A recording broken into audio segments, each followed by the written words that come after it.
for the region and what to expect next for the next 2 decades. And essentially what we have here is basically an intergenerational dialogue in which women peace builders across different spectrums are here who will be sharing their experience. Though WPS tried to take the narrative away from women being just a victim in conflict, we still haven't moved beyond in South Asia, beyond the victim narrative. So that continues to be a challenge for us.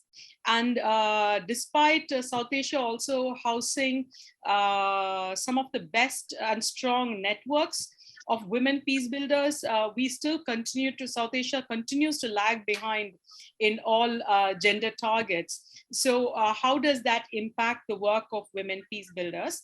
So that's also something we want to unpack today.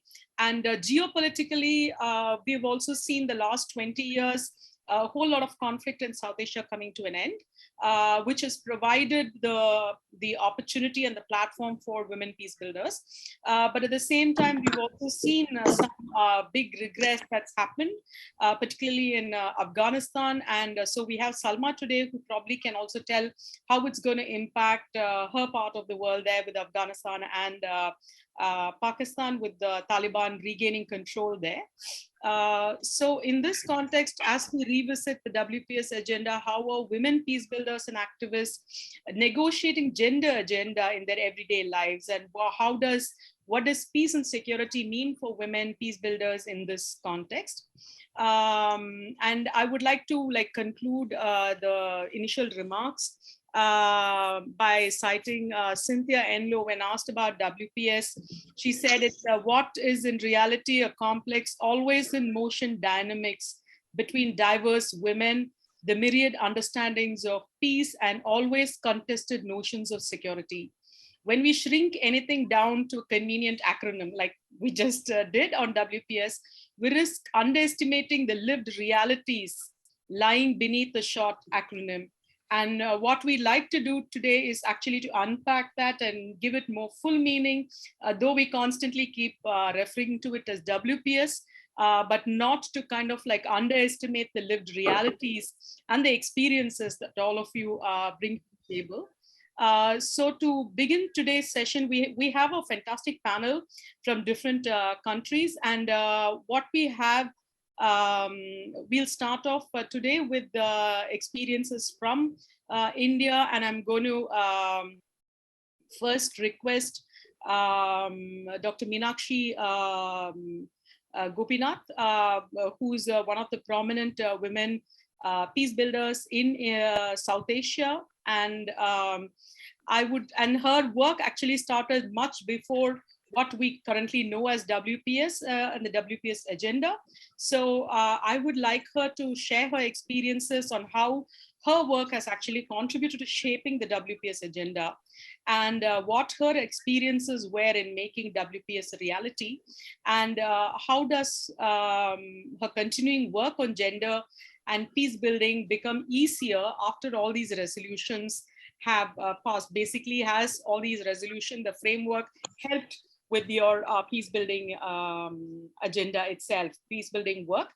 Each of the panelists will have about 6 to 7 minutes to give your views, so that at the end we can have some discussion. Over to you, ma'am.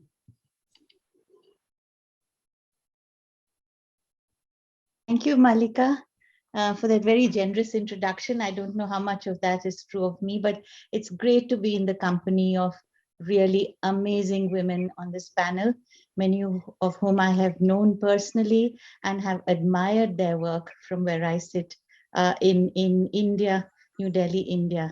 I also want to thank the RCSS and Professor Kirawala for providing us the support to meet here and reconnect. You mentioned that WISCOMP began before the formal signing of 1325, or the coming into force of 1325. Yes, in a sense, that is correct. We began in 1999, a year before the signing of this landmark, truly landmark resolution. However, we rode on the backs of many, many women peace builders and peace activists and feminists in the South Asian region. Because in a sense, they had already created a template which facilitated in many ways dipping into this area, which is now formally designated as peace and security. They had created the discursive field, and it only needed that 1325 resolution to give us a kind of a international normative template. And I think I will come to that a little later, since time is of the essence. From the very beginning, we recognize that women in South Asia are not beset by the cartographic anxieties that really work on the whole idea of nation states defined through a Westphalian lens, that they are able to transcend borders and boundaries, and also that their significant work in the field had provided us an entry point in which to place the work and reconfigure what today has been called WPS in some ways. We were very, very clear from the start that we were actually both a praxis as well as a theory organization. We wanted to break through the hierarchies of age. We wanted to be sensitive to the complexities of our region. And also, we were particularly interested in setting it within a larger South Asian frame, building solidarities. And I really want to acknowledge here that from the very beginning, women activists, and I'd say feminist activists in South Asia, had built transversal and transnational solidarities, which made this the job of any organization much, much easier. In a sense, there was already a discourse of engagement, of political engagement at the grassroots level that gave, that provided us the warp and weft of creating this new consciousness. What did it primarily do? It questioned the issue or questioned the prism of national security that is so familiar in our part of the world, and placed it squarely within the context of people's security. This is what feminists did. It questioned the fetishized notion of security, WISCOMP's effort in that direction in terms of its colloquia, its seminars, its coming together, its conflict transformation workshops, especially between young Indians and Pakistanis in Kashmir, in the Northeast, really reflected the fatigue with this formalized Truman notion, which was framed 70 years ago, of national security as some kind of rarefied concept, which provided a space that was occupied by men in black suits and where women were not even in the frame. But we recognize that women had the power and the potential to crack open that understanding and place it squarely within the heat and dust of subaltern aspirations. And what did they do? Women in South Asia, all of them who sit around this table, Visakha, Saloni, Shahinda, and now even young Kirti, they came to peace building through the corridors of human security, the two pillars of which were freedom from fear and freedom from want. And here I really want to acknowledge many of the amazing women who set that template for us. We can't but acknowledge the work of Kamla Bhasin, who's no longer here with us, Rubina Sehgal, whom we lost, but there were Beena Mazumdar, Sunila Abhisekara, Nighat. I hope Nighat is here. She was a forerunner or a foremother, if you want to call it that, of this engagement to question fetishized notions of human security. Saida Hamid, Renu Rajbhandari, Nirmala Deshpande. They kept crafting and recrafting this new vision, or this transformative vision of security. And just to quote Mahbubul Haq's very, very evocative phrase about human security, it is a child that did not die, a disease that did not spread, a dissident who was not silenced, a human spirit that was not crushed. And we see all of this happening today, sort of full blown on the global scene. So what does WPS or 1325 do for us? In a sense, it gives us a lexicon. It opens an accordion. But 1325 is not all about humans or about gender, peace, and security. It is one element. It gives us a tool.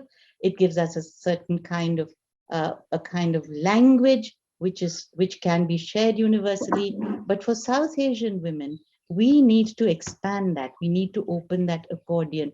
We need to infuse it with our own very special sensibility, which is grounded in the everyday experiences of the structures of violence, both overt as well as structural, that we engage with in our daily mutinies and everyday resistances.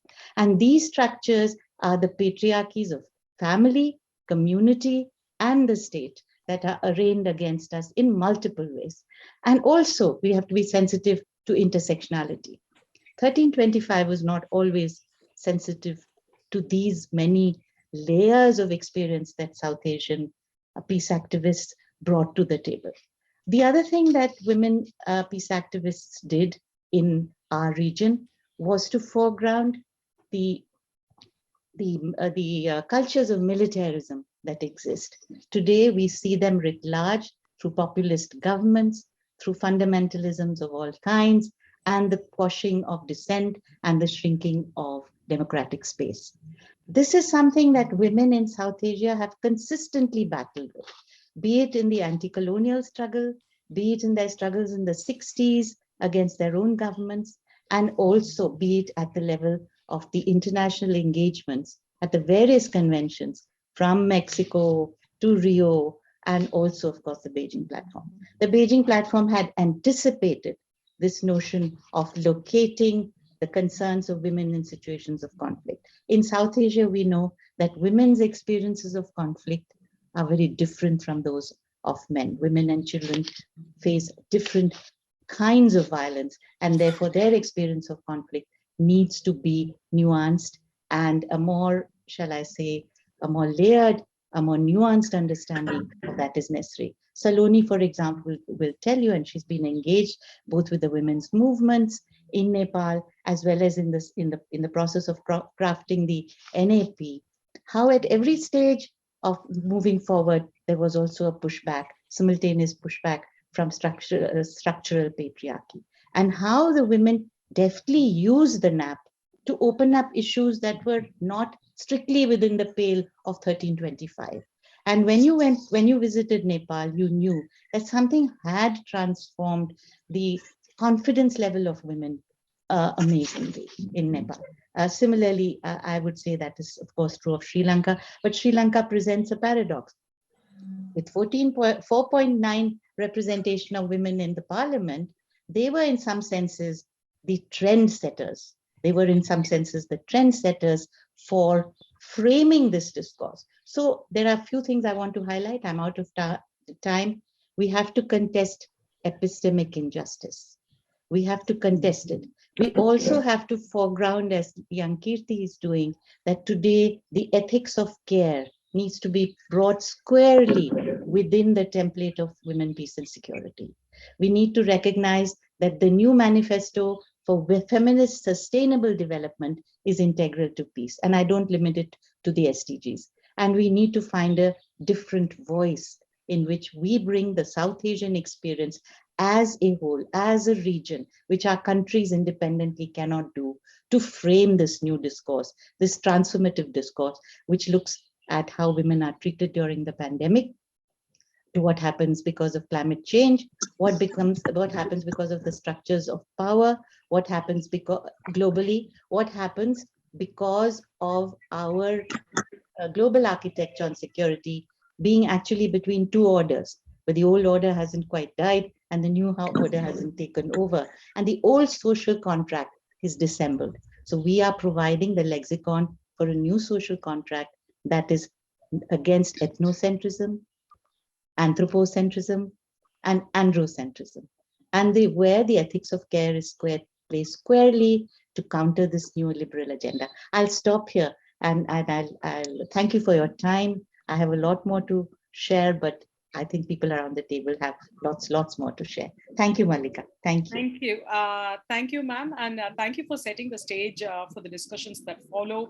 from how the personal experiences you've shared, as well as having a very bold vision that the women's movement need to go forward to. So thank you for that. We'll now turn to Sri Lanka and Visakha. She's been in the forefront of building peace during war. And here's a fantastic and a brave person who I'm really very proud to have known, who turned her personal experience into, and instead of just limiting it to herself, she took it forward. And today, how she has molded peace between different communities is a testimony to the work that she has done. So informed by her experience, Visakha, could you let us know how has WPS actually helped shape peace building in the country? And since you also are familiar with the global frameworks and you do represent South Asia at the global forums, do you see any disjunct between how the global framework is there and how you actually experience it at a local level? And also the third question I want you to address is about, we know that Sri Lanka is in the final stage of developing its NAP. It's supposed to launch it next year. So how has that process been? So you have about 6 to 7 minutes. When you have reached about 6 minutes, I will show this yellow card. If you're unable to see, then probably I'll just prompt you. Please don't get offended. Over to you, Visakha. Not at all, Malika. Thank you ever so much. It's as I told before, it's really an honor. And also to speak after Meenakshi, it is also kind of difficult, but having agreed to many things, and also thank you, Meenakshi, for setting the tone for this very important discussion among ourselves, especially at a time 20 years after, or like 22 years after the resolution was passed, but knowing very well that it was formalized through a Security Council resolution, but the women's groups have been working on this agenda for such a long time. So taking all that, and Malika, for peace building, yes, because of the fact that it was because of the normative framework, our advocacy part to secure our positions, to secure or to call for recognition, that has helped. It's not necessarily because anyway the women have been doing the work.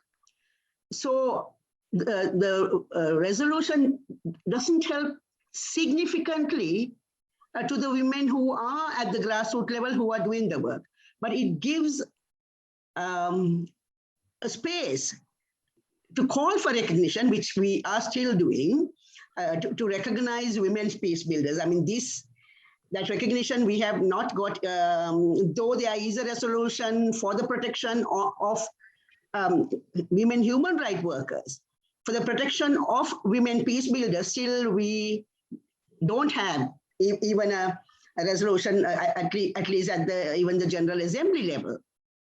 So in a way, yes, 1325, which we call the Bible, did give us that opening, but it has a long way to go because of the fact women were anyway doing the work, whether they, even without knowing that the resolution existed. It was naturally, like you asked about me, yes, like when I went and met the Tigers with another 6 women and brokered the ceasefire. Of course, 1325 was not passed at that time, but we were not recognized. It took such a long time, like 2013, when I met the Sri Lankan Prime Minister Ranil Wickremesinghe, I asked him, at least now will you recognize that it was we, the women, who went and met the Liberation Tigers. So even now, women at the grassroots level, there is a lot of work going on. It's not because it's a project for them. It's not because there is WPS agenda at the UN level. It's because that is the necessity in the ground for them to live peacefully, for their family's safety, So that's exactly why the women are doing that. And also you ask about the disconnect. Yes, we do see the disconnect very much, especially when I have to speak about the funding here, when you see the disconnect, because majority of the funding goes for other things, but not to the women's hands who are doing that very important work at the grassroots level. I know GPPAC is really trying to work on that financing for peace building, like even the United Nations Peacebuilding Fund. I mean, I did a small study for Sri Lanka, and I was surprised. One of these ladies were telling me, is this fund for us, for peace building? So she was telling, when it get filtered and come, are they really serious? Is this fund for peace building? So there's a big disconnect. There's a global advocacy. Of course, we see, definitely we see a change. Even now, people speak a lot about the Afghan women. We see there is a change, but the disconnect is also very, very wide. What's happening at the global level and the local level. And then you ask about the National Action Plan on WPS in Sri Lanka. In 2008, we had a draft that would have been the first in Asia, even before Philippines.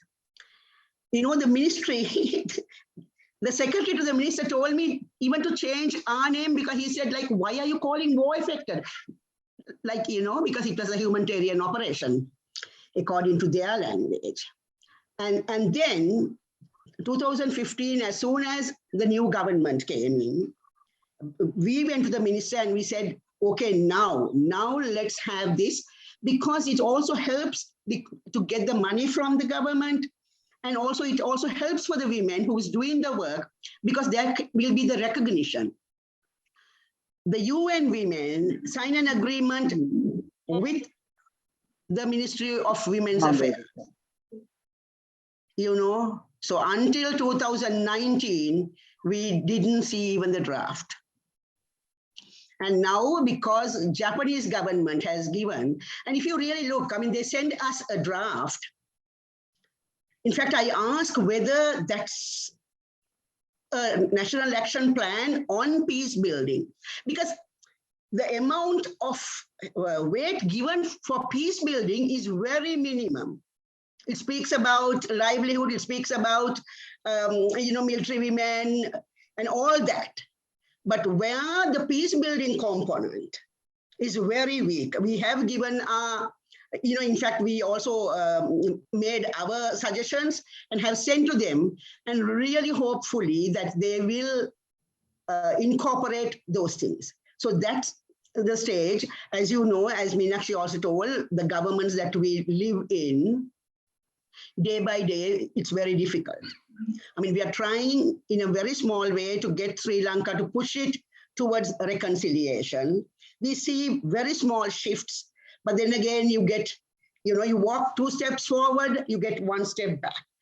And I really endorse what Meenakshi said. We as women of South Asia, we do need to come together if we are to see something different. So I'll stop at that, and then I can come back. Thank you very much. Thank you, Visakha. You actually finished 12 seconds before. So that's brilliant. So, and now we'll move on to Saloni, and she's been one of the strongest, that was the timer that I had kept. So thank you, Saloni, for joining us. And Saloni is one of our strong women peace builders from Nepal, who's been part of the international network. And right now she's also a member of the Planning Commission, which has made her extremely busy. And even now she's joining us from a hotel where she's traveling. So thank you very much for being able to join us now. And I think as one of the first countries in the region to have developed the National Action Plan, we'll be eager to know from you what the experiences were, and has the NAP actually helped post-conflict peace building in Nepal? And thirdly, what are the lessons that you would have for other countries that are developing the National Action Plan and operationalizing, if you were to say, the WPS agenda? What are the things to do, and what are the things they should be avoiding? So with that, over to you, Saloni, 6 to 7 minutes, please. Thank you very much, Malika. After this vibrant background from Dr. Gopinath and my friends, Visakha, is nothing. But what I would like to say is that I will be building upon what they have already said. Yes, they have set up, Dr. Gopinath has set up the scene in our region and at the global level. At the same time, Visakha has also expressed where we were at that time and what was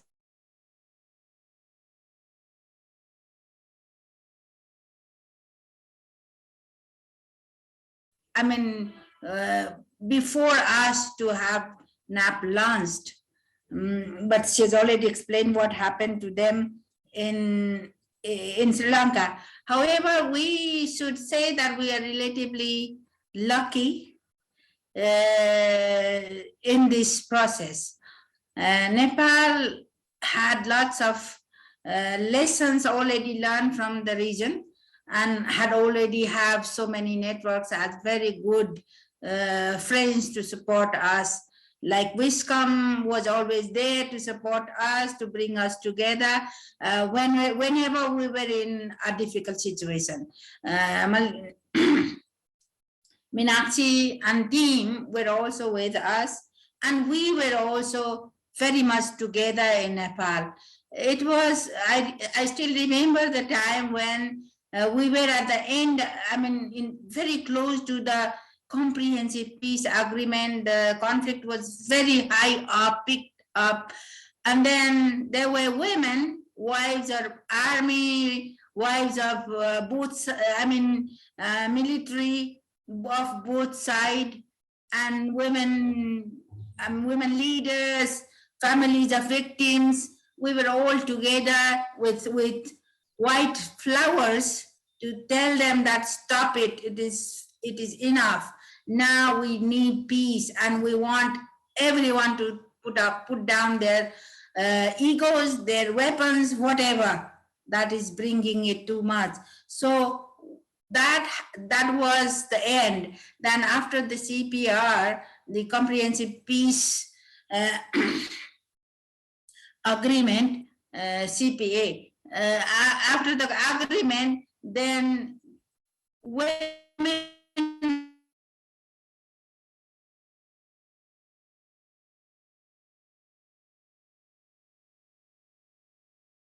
was the first thing that I would like to, that which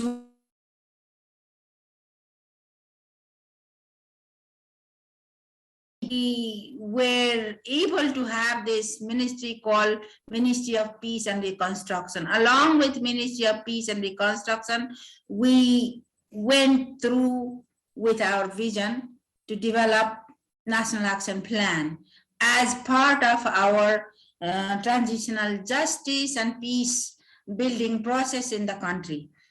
And in the process itself was very, very important at that time, because we had both parties who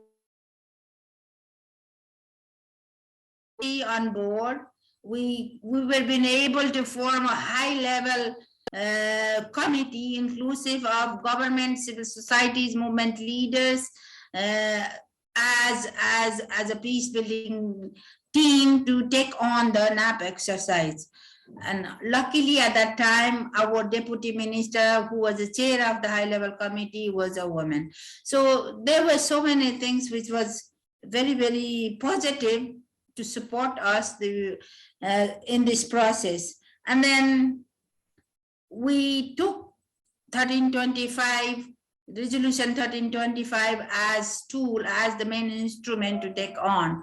So with this, we went on. The most important thing that to I mean, note here is the process.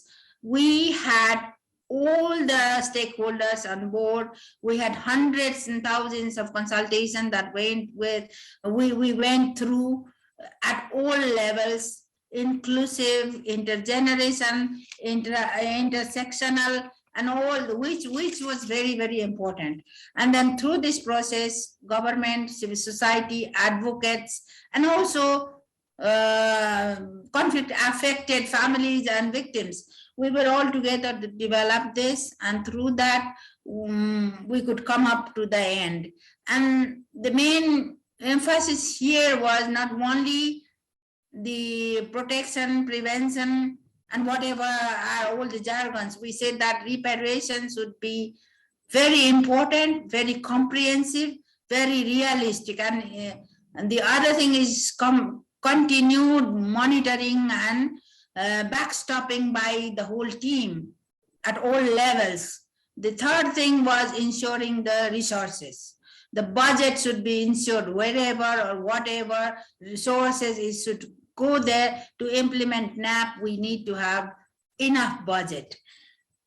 That was the condition. And the other thing was we ensured that we should have an institutional mechanism to come up to the level. Therefore, we formed many different layers of peace committees, inclusive of all the groups, including the victims, including all different parties, to implement and to monitor and to also make the local level government and government at all levels accountable.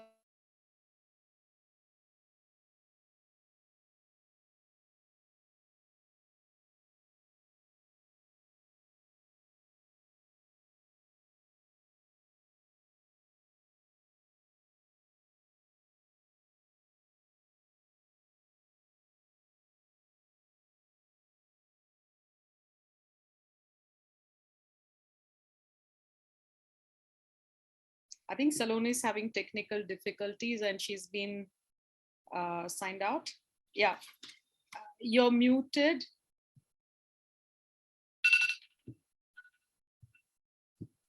Sorry for the interruption. No, it just went off. Yeah, and the institutional mechanism was very, very important. And the other thing was the collective support from all over the region, including UN and networks. That was very, very important. And the other thing was making the government and the conflicting parties accountable for that, and bringing them in the process was very, very important. However, when we were implementing, it was 5 years plan. It concluded in 2015, just after the disaster, the earthquake. Therefore, we couldn't continue it with. There was another victims which we had to deal with. The other thing was, after that, during that time, we also had to go through this and the election of all three different layers. The first election after the Constituent Assembly was another thing. But during all these process, we were very live. But after earthquake, and when we expired our time in 2016, we developed the second NAP, which is still in the process. So many other disasters and their excuses for the government, which could not really, it is still on the table, but we have not been able to through it. So we're working very hard to go again with this. It is ready and again with the same process. So what I would like to tell all our friends in South Asia is that continuous, the peace process has not completed it yet. There are so many other victims also. We were supposed to be dealing with conflict transformation and the transitional justice were not been very successful. So it is not yet complete, but we started our journey and we're still on the way. The peace process continues. And I would like to say that it goes on. I think so. There is absence of the armed conflict, but it doesn't mean that we are in peace now. Thank you. Thank you, Saloni, for that fantastic overview of Nepal's experience with the NAP and how it is actually experienced at the local level. We now move on to the next generation, if you would, of peace builders. And again, I have had the opportunity to meet Shahinda, a fantastic and strong peace builder from Maldives, where the ecology of conflict environment that we see is very different from what you would otherwise call as a conflict. So but the experiences are almost the same. What they go through is almost identical to in a conflict zone. And so in the trend of increasing conservatism and radicalization that's happening at one level, and the democratic movement that happened, and of course, as the founder of the Maldivian Democratic Network, and the challenges that you have faced, what do you see are the key challenges in policy as well as practice for WPS in the Maldives? How can they be mitigated? And particularly also to look at what are the roles you feel that the regional governments or the governments in the regional, global, intergovernmental should do to strengthen WPS agenda in the country? Over to you, Shahinda. 6 to 7 minutes, please. Thank you, Malika, and thank you, everyone. It's an honor to be sitting here with all the ladies around here. I'm significantly new to this area of work, but I will try to share my experiences here. Yes, you are right, Malika. In fact, one of the biggest challenges that we face in the Maldives is that the concept of peace and security is understood very differently in the Maldives. And it is because Maldives is not a conflict zone. And as Saloni just said, the absence of conflict does not mean that we are in peace. And I think that in the past few years, what we have seen is that the state response to the entire peace and security issue has been very reactive and very token. I would say it has been very token, so that it is not preventive and it is not sustainable.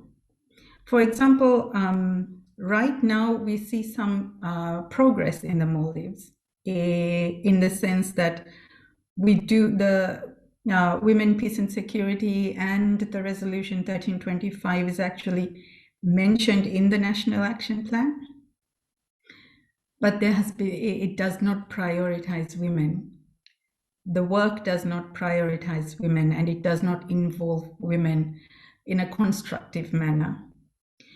Again, looking at another progress, we have a woman defense minister in the government now, and it is the first woman to lead the defense ministry in the Maldives.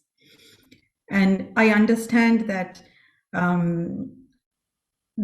the position of the ministerial positions are political, and every sector needs political decisions, but at the same time it does need a lot of expertise, and it has to be merit-based in my view. So what we are seeing now is that we don't see women in peace and security in the Maldives, a lot of women who have the capacity and the knowledge. We don't see them in decision making. And some broader challenges that we see is that there is no broad understanding of peace and security. As I said, because of the reactionary kind of behavior that we see, it is resulting in inadequate training, for example, which trickles down to the root, and it is ineffective in the end. And then we have also been looking at, we were actually conducting a study with the support from GPPAC, in fact, on women in peace and security in the Maldives. And we found that the security sector do not have enough women. And even the women who are working in the sector are working in very, let's say, administrative levels and not on the decision-making level, not on the operational level. Unfortunately, we were not able to get information about what kind of trainings women are provided in the Maldives. Another key challenge, I would say, is the historical culture of patriarchy. I'm not going to go into detail about that, but the fact that the patriarchal culture still exists strongly within institutions, within the society, I think it is a very strong obstruction to women who want to contribute to peace and security in the Maldives. Religious misconceptions, for example. The fact that there is still very strong resistance to women in leading positions. For example, the Maldives appointed 2 women justices to the Supreme Court a year ago, which is still being debated and resisted by religious groups and religious political parties. And I don't believe that at this day and age where Maldives is a part of all these international conventions and treaties, that this conversation should even be happening in the Maldives. But this is just an example of how society and these beliefs are controlling the work of women peacebuilders. And of course, the disconnect between the state and the civil society. The civil space has been shrinking and shrinking, and especially in the peace and security sector, there is a huge disconnect. So people like us who have been working to build peace and around these issues for a very long time are completely disconnected from the state now, so that we cannot even share our expertise or knowledge or experience with them anymore. To mitigate it, I mean, I think it needs the political will. I don't believe that the Maldives is unaware of the needs or the challenges or how to mitigate it. I think what we lack is the political will to do it. And I'm afraid I really don't know how we can build that kind of sincerity in the Maldives right now. And we need to understand that, implementing the resolution 1325, for example, should not be just to impress the UN or the international community. It has to be done to bring a solid result to the people of the country and of the region. But I don't see this happening. And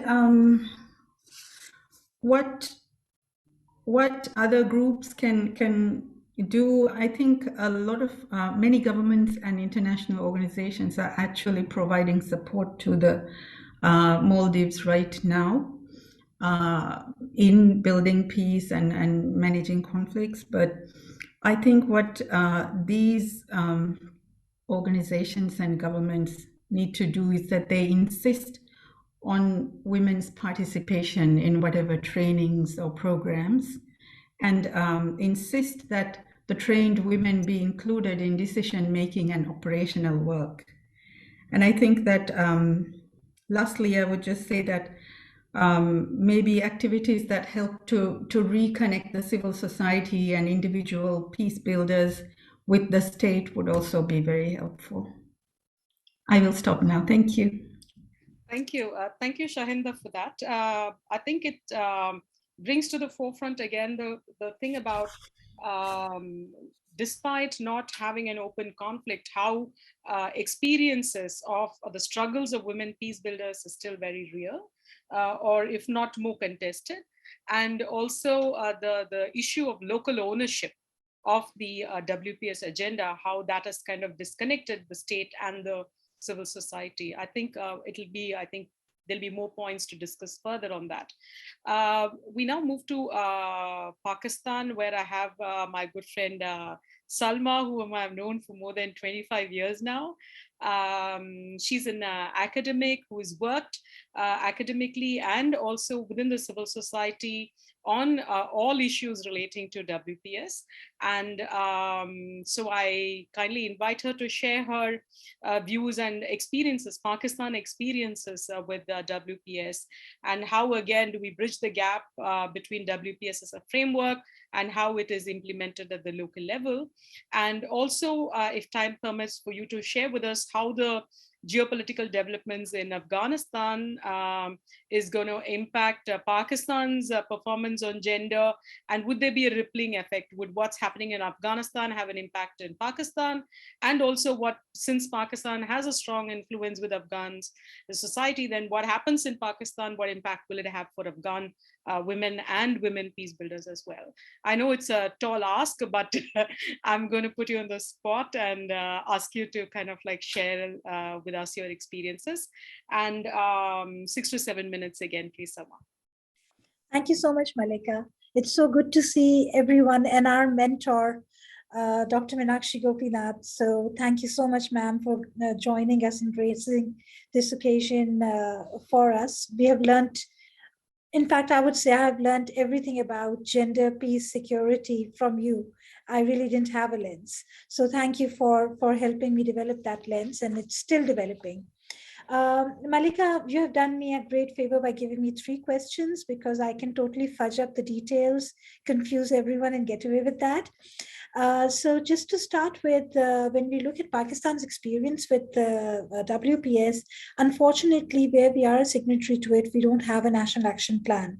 And whenever we ask the government or the government representatives as to why we don't have such a thing, the simple excuse is that even without having a national action plan, we are abiding by to several of the WPS agenda items. So just read between the lines and you will find that the things are pretty okay. But having said that is not just sufficient. There's a need to do a lot more. In fact, a year plus back, we had interactions with some parliamentarians, women parliamentarians, and this agenda came up. And that was the time when the national security doctrine was being reevaluated and revisited. And it was a good moment, because when we discussed this aspect with them, some of them were quite unfazed, and they were like, this is how can you have agreeing to the WPS and not having a national action plan, and why not have a national action plan when there is no solid excuse for not having it. But whatever the situation, so what we all came up together with was that have some like-minded people join this particular committee, and we had these working groups or working committees who provided feedback to the making of this national security doctrine, in which we tried to make it as gender sensitive as possible and add a lens to it. So let us see, we haven't actually at the moment, because it is a massive document, seen the end result of that document, but hopefully by the end of what we have done, because our committee or working group was not the only group that was working on this agenda. There were several other very high profile women thought leaders who were working on different facets of the feminist issues as well as gender issues, but ours was more focused on the WPS. So let's see what the end result is and how much of our recommendations have been incorporated in the final document. So this is as much I would say on the national security doctrine and how Pakistan is working on the WPS agenda with regards to the larger national security doctrine of the country. But at the same time, I would say absolutely the same stuff that my previous speakers have mentioned, that there's very little local ownership of WPS. There's very little realization that these things matter. Again, it's the victim narrative that is manifested a lot more than giving women the share. Now, one part of the WPS or the 1325 that Pakistan says that we have done is that is not only to have women in the armed forces, and the number is increasing, but by and large, many of the girls who join the armed forces or all tri-services of the armed forces, even if they join a combat position, which is only available in Air Force, they join as combat pilots. Somehow, unfortunately, once they are very well trained and they get married, then family compulsions make them go to non-combat or non-flyer profiles. But having said that, all three services are working on this. But please, the disclaimer here is that this is not because of 1325, but this is something that was happening earlier on. But as a result of the 1325 or the WPS, Pakistan has upped its women peacekeepers percentage in the various missions that Pakistan is representing, and they're doing a favorably good job, and there's a lot of positive showcasing in what is happening on that front. But the demand is for a lot more, and that is where Pakistan kind of faces a firewall. That they really don't want to go beyond a certain point, and not in the combat positions, because the army does not have women in combat positions. They have them in support positions, and so is the case with the Navy. But we do have legislators in the peacekeeping force. We do have police women in the peacekeeping force, and several other things. Okay, so now how do we bridge the gap between WPS as a framework and its implementation at the local level? So one point that I said was that luckily we had this intervention at the right time, when at a higher echelon we have made this intervention. How much gender friendly the overall doctrine would turn out to be is yet to be said. But the fact is that because of some unfortunate incidents happening in the country, such as this young lady, Noor Muqaddam's heinous murder, and several other cases, and child molestation cases, we have had yes, thank you, Visakha. Absolutely, Pakistan needs to increase the women in peacekeeping. But the fact is that, I mean, the overall ratio of women in the military kind of becomes a roadblock in this capacity. But we also had a case, okay, thank you. I will take 2 minutes and then I will finish. We had the Zainab murder case, a young child who was murdered. She was raped and murdered by her neighbor. So we have these legislations, but yet the issue is that there's very little follow-up. One. Number two, there is no speedy trial that would make people realize that these crimes must not be committed, and many other things. So the domestic legislations and all of those, they do not have a very strong follow-up, and there's this visible disconnect. The last point that I have to say about Afghanistan and Pakistan's performance, actually when Afghanistan fell to the Taliban, one of the aspects that Pakistan kept on saying was, and I would also say, that incentivize Taliban to make them perform better. And a recent visit by Mullah Muttaqi, the foreign minister of Afghanistan, to Pakistan, was in which he was grilled time and again by many people on women and security aspects, and they have made several promises on about that. And we have had few women going to Afghanistan from Pakistan as part of think tank community, and they have had conversations with women in Afghanistan, and it seems to be a mixed picture, not exactly a rosy picture like before, but even before things were not all that perfect. But the very fact is that as it was expected that the Taliban would go back to their old practices, that is not there, because they are much wiser. They do also realize that the entire world community is watching them, and also the fact that the good performance would sort of make them more acceptable to the world community. So that aspect is there, and I hope that has, the more we engage with them, the more we make these things conditional, the women aspect with regards to Afghanistan would be better. Ripple effect on Pakistan, I would actually at the moment say that mercifully Pakistan, despite this dismal WPS index, has had a positive ripple effect on Afghanistan. But in a worst case scenario, if there's an inflow of Afghan nationals, more Afghan nationals into Pakistan, the WPS aspect is going to genuinely suffer in the most negative way. And that is going to be highly problematic for us. Plus the fact that when it comes to Afghanistan, there's a lot of religious thought leaders who take the lead in grabbing the agenda and doing several things that we are all very much familiar with, and that is going to worsen the situation for the Afghan as well as Pakistani women. Thank you, Malika, for giving me extra time. Thank you. Thank you, Salma, for traversing all the points that we wanted to cover right now. And with that, we move to yet another next generation, the new generation, which has probably grown up with the WPS framework and the networks, feminist networks, which have carried on with the agenda. We have a young peace builder and an activist lawyer. And I'm sure all of you will agree that I have saved the best for the last. And so over to you, Kirti, on how WPS has actually helped you in your peace building, and in the absence of a national action plan and the need for a government articulated strategic plan for WPS work, where can civil society, particularly young peace builders like you, find a space and platform for engagement around WPS issues? And as a framework, how can WPS be improved? Basically, like we'd like to see what would you want out of it 20 years from now? Kind of like, crystal ball gazing, if you would. So you have about 6 to 7 minutes. Over to you, Kirti. Thank you so much, Ms. Malika.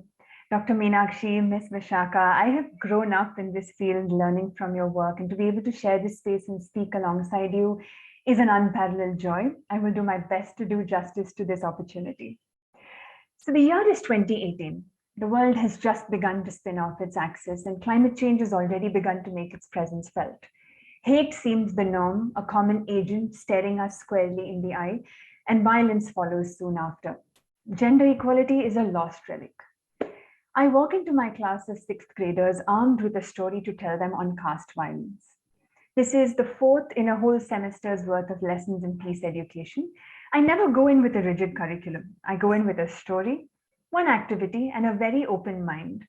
The students fill in all the spaces with their wisdom, holding up mirrors to themselves, to me, and to society all the same. As I'm setting up that morning, a little one sidles up to me and says, "Ma'am, do you know why there's no peace and unity in the world?" I'm already intrigued. "Can you tell me? I want to learn from you," I ask him. "Yes, ma'am, I'll teach you, don't worry." The world doesn't have peace because it doesn't have a logo. Now that's a first. Nobody's ever suggested a logo. I mean, he wasn't even a marketing guru trying to sell me an idea. "Can you explain that?" I asked him, and he said, "Well, ma'am, think about it. People around the world identify all the things they like by a common logo. And wherever they are, whether it's a football team they like or a restaurant they want to eat at, that logo brings them together. And then they can all become friends under that."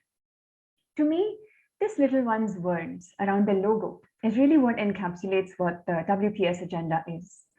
A powerful platform, a logo, if you will, under which we can catalyze action from the personal to the political, from the private to the public, and from the grassroots to policy.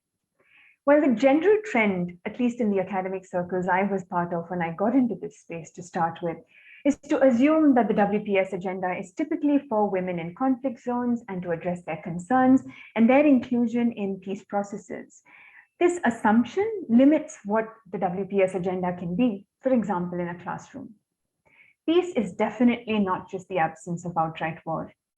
While positive peace is actively striving to transform conflict and build systems that normalize peace and nonviolence, negative peace defines exactly what we're seeing around us in our everyday realities. A social order where women and non-binary people are relegated to secondary citizens, where they have to bear the brunt of systemic and overt violence, where casteism and religious discrimination define human interaction, and where militarism continues to thrive as the foremost approach of being and doing global politics. Just a few days ago, a spacecraft entered the corona of the sun, a massive first in the history of humankind with ramifications for all of humanity. But we're also this species that is actively thinking about colonizing space using the profits made out of capitalism. Against this backdrop, the WPS agenda has been a significant catalyst in my work as a peace educator. It may sound strange that 10 resolutions adopted at the Security Council of the United Nations made a difference to a tiny classroom in Chennai, but it did.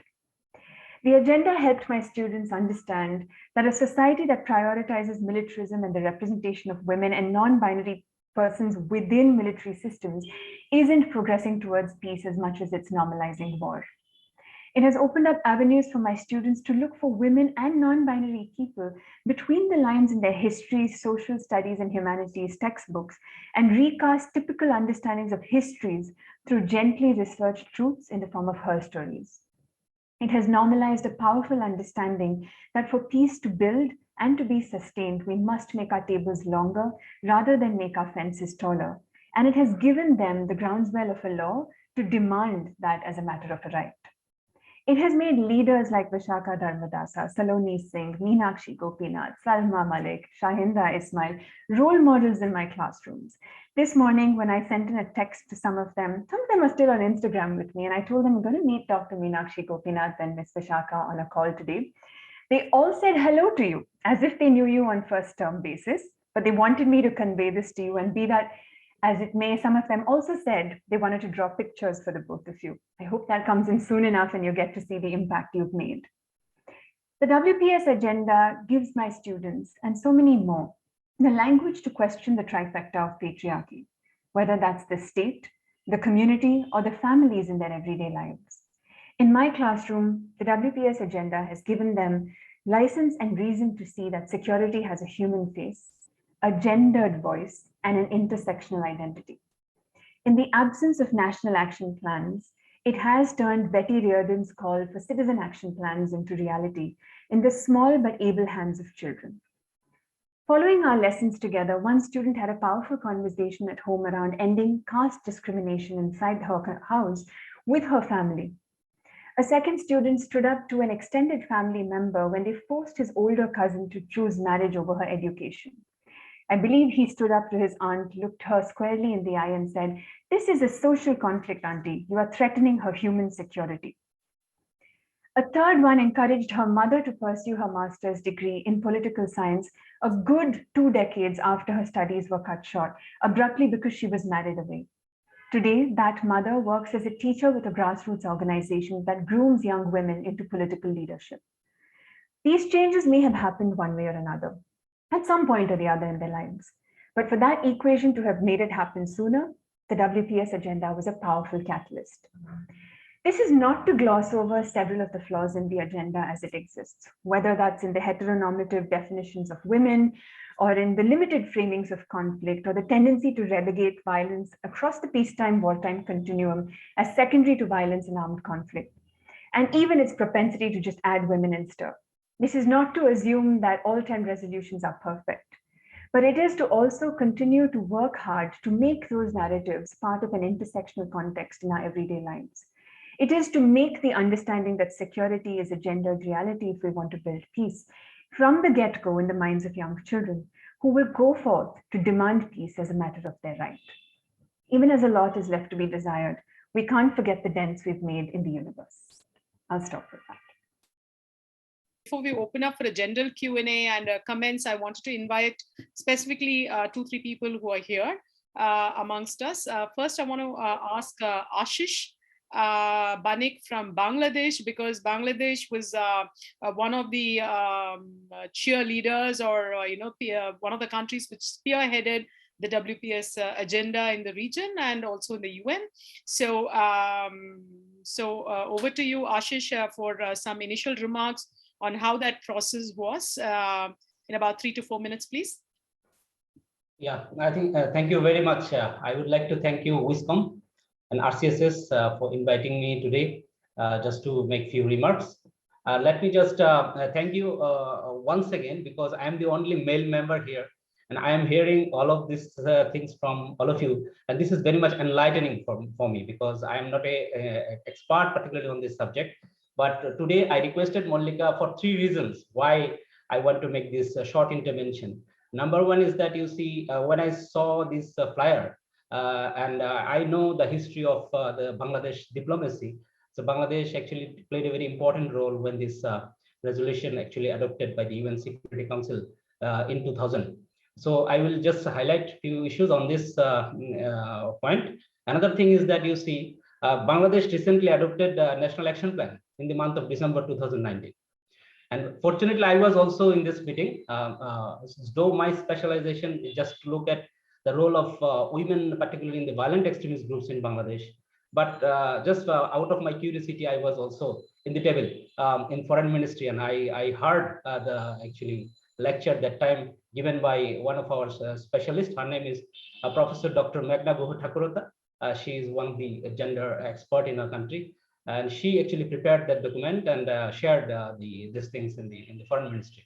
So let me just begin by saying one thing, that you see, when the resolution was adopted, Bangladesh, at that time our ambassador Anorul Karim Chaudhuri, he was our permanent representative who placed this resolution in the Security Council. Bangladesh was the non-permanent member of the Security Council at that time.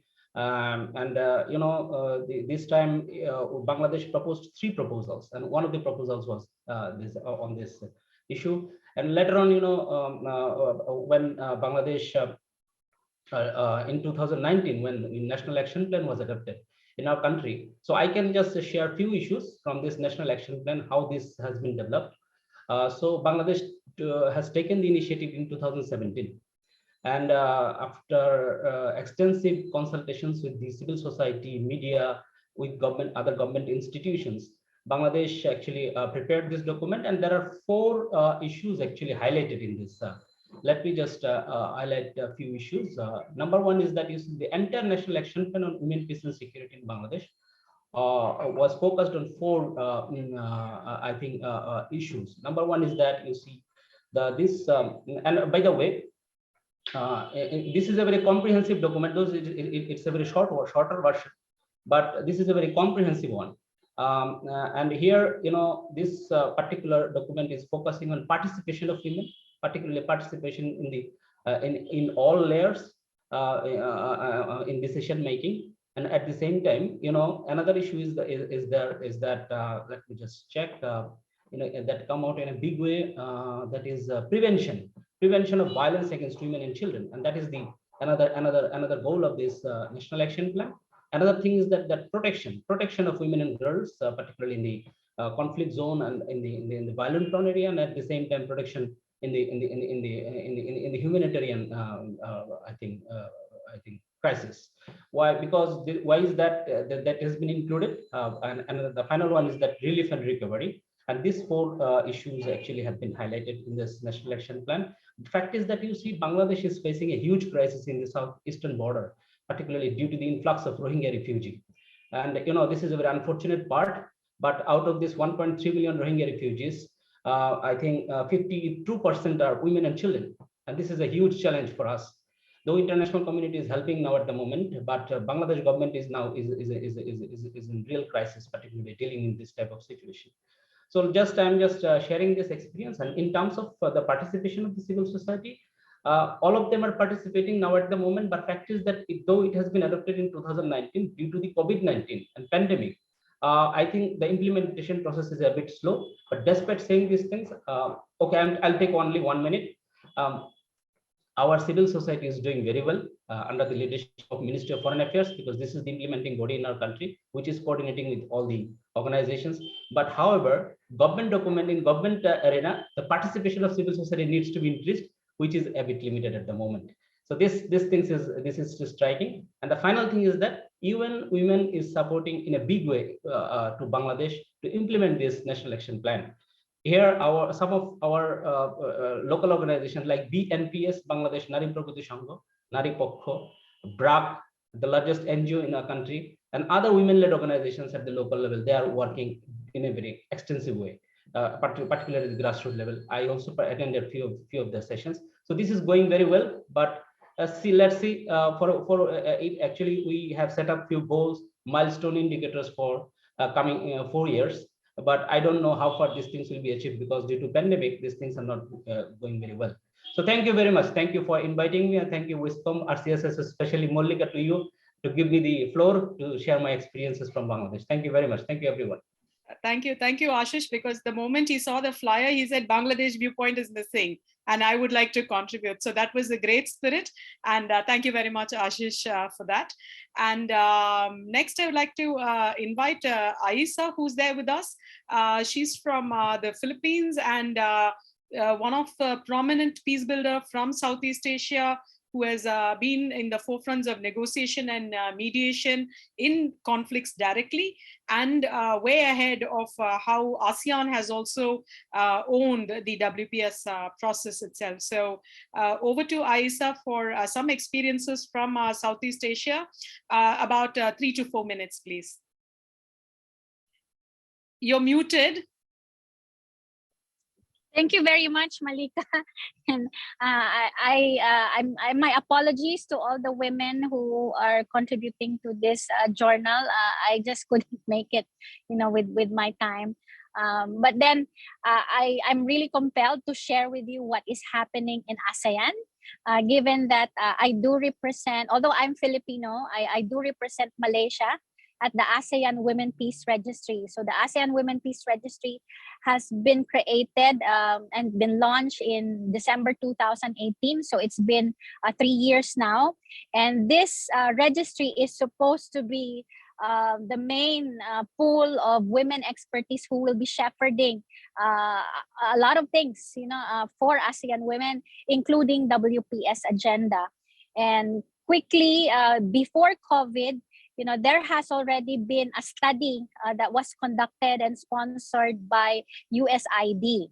Unfortunately, that study was commissioned by another ASEAN sectoral body called the ASEAN Commission for Women and Children, ACWC. So they went ahead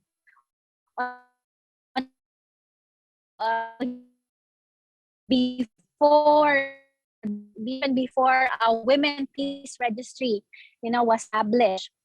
Nonetheless, they did get our inputs from that study, and as we have also learned, we are really coming from different perspectives about how to shepherd this WPS. That's why I was really triggered with what Kirti was saying about WPS, how WPS has been developed, with a very clear objective, for women to be participating in peace processes, in peace building and peacekeeping. But then the reality, even for women in ASEAN countries, that is not the priority for us. So how can we, be part of the peacemaking process when our problems are from humanitarian issues to poverty issues to development, so it's the agenda for WPS in fact is really something that we need to relearn, and we need to deconstruct rather. It's something actually we have already discussed with the ASEAN Women Peace Registry. And then since last year, also another donor agency, the Australian government, commissioned another study for ASEAN. Okay, so just to show you that naturally ASEAN, although we work very slowly, but at the same time, I think what I appreciate attending these ASEAN meetings is that there is a good understanding among us that while we work very slowly, we want something that we own, that we can own for ourselves, not something that is, coming from outside and telling us that this is how you should be doing WPS. So I think there's still a long way for us to go for ASEAN, although there are 2 countries that have already have a NAP, a National Action Plan, Indonesia and Philippines. Nonetheless, our monitoring for the NAP, it's still something on its early stages compared to other countries like Australia. So because of the COVID-19 pandemic, that has also, lessened our to move on for our WPS agenda at the ASEAN Women Peace Registry. But hopefully in the coming years, if we can get together again. And I think at the moment, we are also still grappling with how to really decipher this WPS, something that will be led by ASEAN and ASEAN women, and we will have to redefine it according to our own issues. Thank you very much, Malika. Thank you, Aisa. Usually this is the case when we speak to colleagues from ASEAN or from other regions from Africa. We see that they're way ahead as a region in institutionalizing global frameworks, and that at that point we severely miss a regional architecture or a governance for South Asia, within which some of these global frameworks can be contextualized and localized for us. And I want to ask questions that you have for other panelists, which you would like to, or would you like to comment on before we close? Yes, Dr. Gopinath. Thank you, Maz. Thank you very much indeed. I think the panel has raised so many important issues. And I think the general takeaway is that we don't need to be confined to the legalistic framework alone, and that we need to move. This is a beginning. We need to flesh it out. We also need to bridge the division between the so-called soft issues and the hard issues. I think women have done that this divide is not tenable anymore. I can see Nikhat, she's come back, so maybe she'd like to say something. But I thought I'll end with a very, very evocative, after Kirti's very evocative presentation, something that a writer said about peace in South Asia. And it said that for us in South Asia, peace is not a target, it is a process. It is not a building, but a tool, like a kaleidoscope. It is both robust and fragile. After all, a kaleidoscope is a bit of cardboard, a few rubber bands, a bunch of broken glass bangles sticking hopefully together. Peace is a perpetual hypothesis, tested and verified every day. A people's peace cannot be an expert's peace.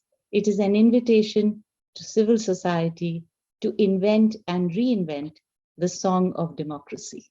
And I think that's the spirit that we take away from all the wonderful people around the table. And Nighat must have the last word. She's our guru in so many ways. Thank you.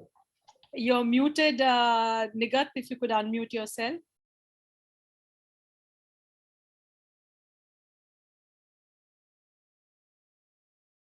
You're still muted.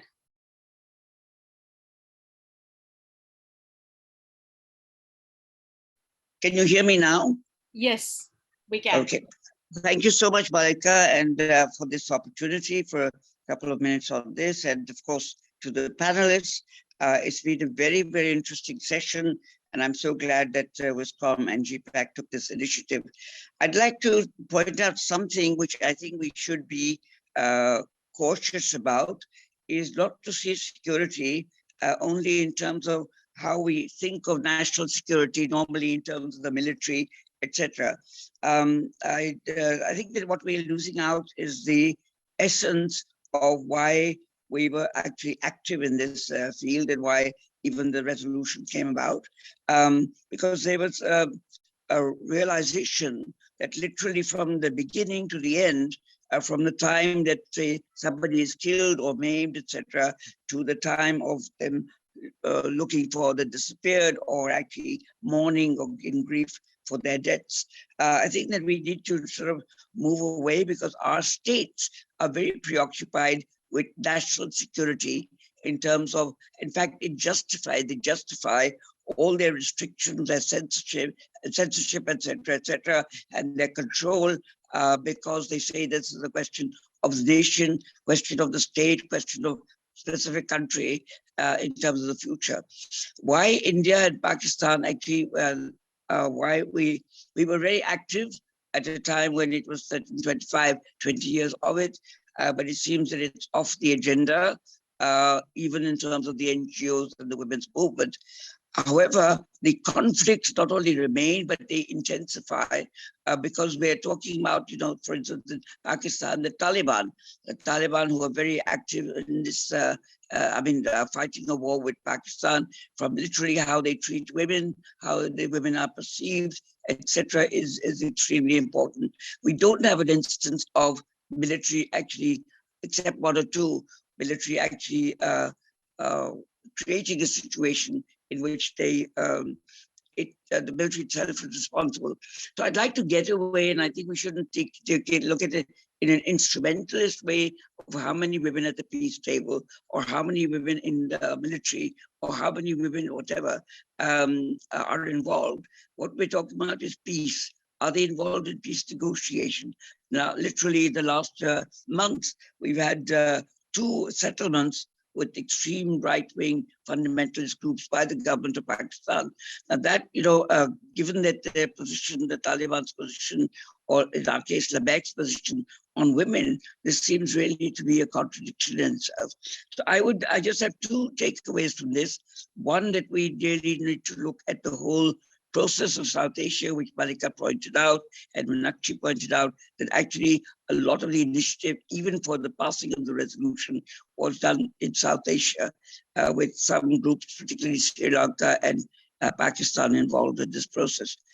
We have another position that we've taken, and we need to sort of address that, especially after the Rome Statute, is that our people held responsible even after the conflict. Now that we've seen in many of our countries, whether it is the Pakistan military, whether it is the Indian military in Kashmir or elsewhere, whether it's the Sri Lankan military, whether they are actually they themselves in the negotiations, etc., point this out. Just a last word on this is why states, particularly India and Pakistan, did not go for a national plan. Actually, there was nothing to sign on to. So that is a misnomer. It was a Security Council resolution where people are not agreed. And some of us were arguing that it should be done by the General Assembly so that there's wide ownership. But I know that from Pakistan specifically and from India, at that time when it was very much on the agenda, women, peace and security, at that time, the government and state in both cases was saying that we don't want the Security Council or UN forces or boots on the ground. So we don't see this as a conflict that gives rise to the UN taking some position. So it was very much defending the country, as it were. So I just think, just to conclude my intervention, is one for us to look at security in a wider context, and Meenakshi was right to talk about human security, and in this case I would say women's security, because human still is sort of somehow generic. And on the other hand, I think that we need to get away, as I said, from the security, and we need to actually build on our history, and it means we have to know our history and the involvement of women, etc., in this process in peace building for the last 30 or 40 years. Thank you, Nigat, for those last remarks, but the most incisive, which kind of encapsulates what we've been experiencing. And with that, we'll conclude our session with just like main takeaways that we have. Some of the problematic things which continue to exist. One, of course, is the disconnect between the global and the local levels, the disconnect that's there between the government and society, as Shahinda pointed out, and local ownership, which still continues to be contested, and women in security agencies. Has that eventually contributed to peace? That still remains a question mark. And of course, we have the new discourse that's starting in South Asia on feminist foreign policy. And that's something which we also need to look at, on what legs do we stand on with the poor gender performance that we have. And I think it also brings to fore what Nigat was saying. Has representation actually contributed to change in the narrative? And I think that's something that's very hard for us to look at and continue to not lose sight of. Just pushing for representation is not enough. But there have also been good things that we have national action plans in many countries today than what it was before. And the solidarity and the network that exists in South Asia among women peace builders greatly helps to strengthen women peace builders. And finally, the final point is, do sustainable development goals help in any way in furthering the WPS agenda? So I think all in all, I think we've had a great session, and I thank each and every one of the panelists and the participants who intervened and gave your perspectives. And hopefully the report that we will draft out of this will do justice to some of the excellent points that have come in the discussion. And with that, I will thank everybody once again and close this session. And